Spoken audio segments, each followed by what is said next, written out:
Failure is good, and this is why. You cannot succeed if you have not failed like a million times, because success only comes from learning the lessons that come from failing. There is no real thing as there is no actual real failure. Doesn't actually exist. Failure is simply something not working out and you learning a lesson because of it, but that lesson contributes to the success you experience in the future. So are failures really bad? No. Giving up is bad, but failure isn't bad. There is nothing wrong with failure. Failure is amazing.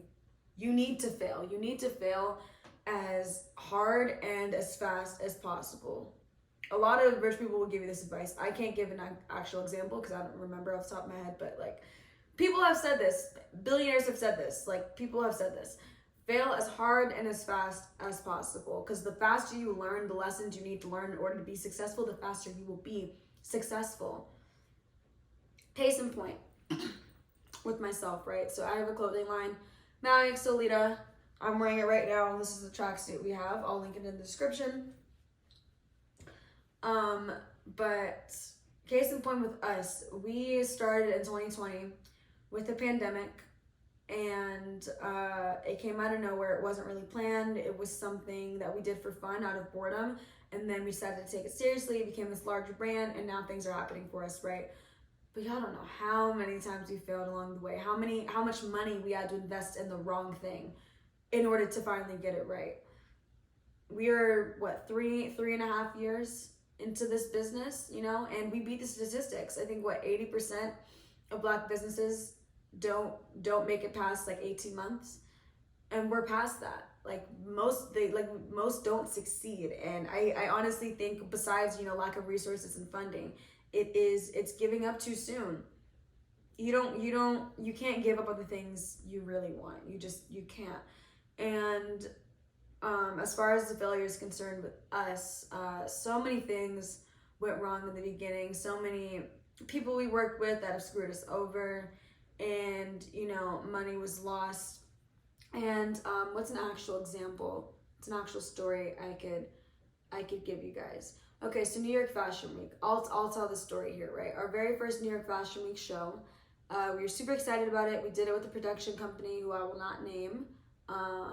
It was the worst experience of our lives. Our actual show itself, amazing. Went beautiful, but all the behind the scenes was just an absolute disaster. It was so expensive. So many things were going wrong. I mean, the show was extremely delayed, leading a bunch of people to like leave. So by the time our show, you know, got around, like no one was in the audience. Like half the people just weren't there because they had other shows to go to. So they were, you know, behind schedule. Hair and makeup weren't doing what they were supposed to do. People were moving things around. My shoes got stolen. Okay, I found them at like the end of the night. Like they were completely moved to a whole nother area of the hotel we were in doing the show. My mom backstage with our clothes, someone had moved. She had left or something. We had our clothes set up on a clothing rack backstage, and she had left for like 5 seconds and came back, and the whole rack is moved around. Clothes are on the floor. There's hangers and shit going through the clothes. And mind you, this is expensive. We're a high fashion brand. This is expensive shit. They have runs going through our silk and stuff. Like, ugh.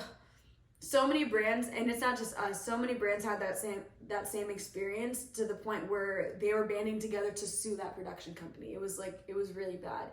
But with that, at the time, my expectations were a bit higher. I was a bit of an idealist with the brand, and I had thought, because we have such good product, you know, and even though that was our first fashion show, I really thought people would come through for us, and they did not. So what I mean by that is, we had a maxed out guest list. We had invited all these influencers to our VIP list for both the show and our after party that we were throwing and hosting, right? The after party was so much money. I'm not going to give specifics, but it was just so much money. You know, we had a whole step and repeat, you know, like we had a red carpet, like we did a whole thing, you know, catering, like it was beautiful. Music, we had a whole private bar. We had specialized drinks that I had made and named after different fly girls, because our whole brand is for fly girls only. So our whole thing is like fly shit, you know, like just a whole beautiful thing. I'm sure we'll revisit that in the future. But we had a maxed out guest list. All of these influencers and their management companies, you know, said like, yes, they're coming to the show, mind you. And I know people are social climbers, and it's all about whoever's the most popular, whoever has the most followers, whatever. You know, it's whatever brand is bigger, people get screwed. But I feel like it's just so disrespectful, and it's just bad business to not say something, because you are holding up a spot on our guest list that could have went to somebody else. If you're not gonna come, at least have the courtesy to like tell us that. Give us the courtesy of saying, yeah, so and so isn't showing up anymore, or like, yeah, I'm not coming anymore, so we can adjust, right? But we had a fully maxed out guest list. Basically nobody showed up. I don't think. Our family came, that was very nice, to our actual show. And again, I think a part of that was because the show was running so late, so many people left the line. But I think only a handful were even in the line. But yeah, I had expected like, oh my god, all these influencers are gonna come, they're gonna post about us on the stories, and they're gonna be like, yeah, we were at the Maui show and da-da-da. Nobody went. It was empty. Like nobody watched us. Like, and it was just such a shame, because the show was so good. It was so good. I need to link our show in the description, because our show is on YouTube. All of our fashion shows are on YouTube. We have a YouTube channel that all of that is under. And yeah, so with that and the after party, I really expected it. Like, I expected people to come into the after party as well. Nobody showed up. And especially after an already horribly stressful day with everything possible going wrong, models dropping out last minute. It was like Chinese New Year or something like that. So like 40 blocks of New York was like blocked off. Like, we couldn't even get into the place. The music, just everything that could have possibly went wrong, right? The music wasn't running. I had spent so much time having the music play on beat to like certain songs matched what's playing on the screen. So I made a video to match the music. That wasn't playing correctly, and it wasn't on me. It was right on my end. It was just wrong on their end, because their system was screwing it up. So many things going wrong just for no one to show up to our show and no one to show up to our after party. And that broke me. My mom, she was actually fine, surprisingly. I was the one in a bad mood. I was very upset about it. I was very sad about it. I was very upset about it, and I had high expectations. That was a failure to me. I was like, damn. We had a great show. People came up to us after I walked in the show. It went really well. That was my first time on a runway, so lots of successes in that day, but I had deemed the day a failure in my mind because nobody showed up. And I got saved, or so I thought I got saved. The next morning when I went to leave, I flew back from LA, from New York to LA, and I saw a very huge stylist on that plane. Not gonna name names. I gotta figure out how to tell the story, because I don't want to expose who the stylist was, but they are huge. And beating around the bush here, I had met this stylist. I had a whole strategy in my mind. Like, I was on the back of the plane, they were in the front, first class. I was like, oh my god, okay, I gotta meet them. How do I strategize? How do I do this? Okay, so I it was a long flight. It was like early in the morning or like late at night. I don't remember what time, but it was a long flight and everybody was asleep. So I made a photo on my phone full of all of our best looks, and I had a whole pitch in my mind, so so we could style some of their clients. So chased them down. I ran from the back of the plane to the front. I just told everyone I had another flight to catch. Chased them down to the airport, and I was like, oh my god, are you so-and-so? And they were like, yes, I'm so-and-so. And I was like, okay, I'm a fashion designer. I just did New York Fashion Week. Here are some of my things. What do you think? Is there anyone we could style? And they were like, okay, make me something for insert huge celebrity here. I'm not gonna name names, because I don't even want to get into that. I'm not trying to throw shade towards the person or anything. But huge celebrity here. Me and my mom were gagged. We were like, oh my god, this is our chance. Mind you, this is a huge point. We were already coming off a perceived failure from Fashion Week, and that failure had taught us, okay, let's not assume a bunch of influencers are gonna come, right? So three runway shows after that. Now we're about to do our first fall winter show. We are prepared, and we're not gonna have that same issue, because we've learned from that failure. We've learned from that. We know that influencers are flaky as fuck, and they're not gonna show up until we're big. So we just need to automatically exclude them. They don't exist until they exist, because ultimately we are irrelevant to them. The majority, okay? It's smaller influencers might come, but in general, people are too uppity for us right now, and that's their loss. But yeah, so we put so much money and resources into making, I think, a total of 10 looks for the celebrity. Beautiful looks, perfectly in their style. It was all great. We had the stylist personal cell, email, assistance emails. We had the size information, the measurement information for the celebrity. Like, we had it all. We were in contact immediately after. They were like, yeah, make this, we can make something work, send it to this address.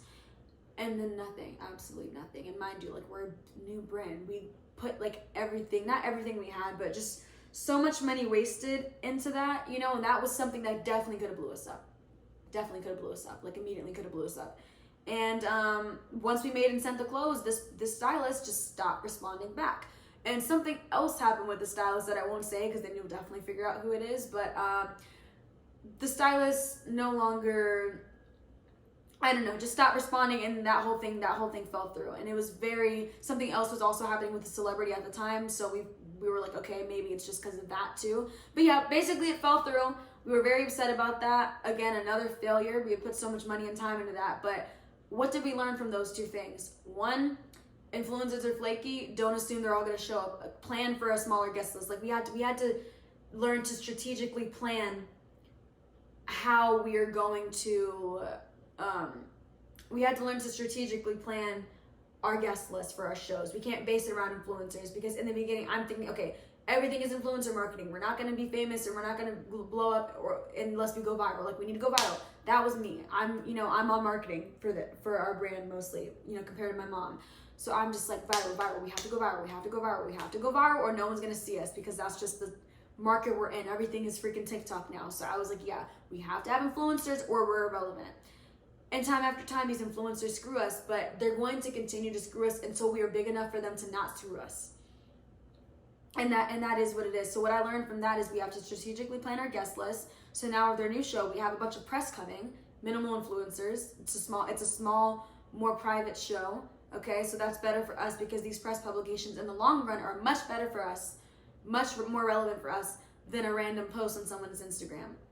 So that's one thing we learned. And as far as the stylist situation, we learned that stylists don't owe you shit, and they can stop responding in the blink of an eye. That we learned the hard way with a couple other celebrities after that as well. We were supposed to style a few people, and nothing came of it. We made them clothes, we sent them things. Again, our own inventory, and our whole brand is based off a small batch, so we don't have like a bunch of clothes, right? So we're giving them these things just for them to never return them, which is awful. Like at least return them if you're not going to use them. But we learned our lesson, and what we learned from that is don't expect influencers to do anything, don't expect stylists to do anything, and invest in your team, invest in your materials, and everything else will follow suit. So since all that has happened, we have had Essence publications, we've been in Vogue, British Vogue, Vanity Fair, Marie Claire. We have a Medium article published about us. We have all these great publications because we focused our efforts internally and just making good product and just building from the ground up. Our whole Instagram is grassroots. We are at, I think, 4,500 followers right now. Most influencers are probably seeing that like, ugh, yeah, they're nothing, which is like annoying, because like, look at the quality of the page. But we're not starting, like, we don't have 10K yet. We will, but those 4,500 followers are 4,500 people we literally met on the street for the most part. Like, they're between family and a bunch of people we met. We are networking. I went to LA Fashion Week, was it last year? I think it was last year. Went to LA Fashion Week last year, bought a ticket and went for the sole purpose of networking and getting followers. We're hustling. We have to hustle. So what all these failures teach you is that you literally have to hustle, and that you have to, those experiences had to happen so we could be successful now. We would not be successful now, and again, we have more to go. We have not really gotten anywhere in the grand scheme of what we're trying to accomplish, but we would not have had all these articles and a PR team and an actual, like, employees now past me and my mom and a whole studio. We would not have all of this right now if we didn't go through all of those difficult experiences in the beginning, because we had to learn from those and a bunch of others that are other story times for other videos in order to know what exactly we do and don't need for our business.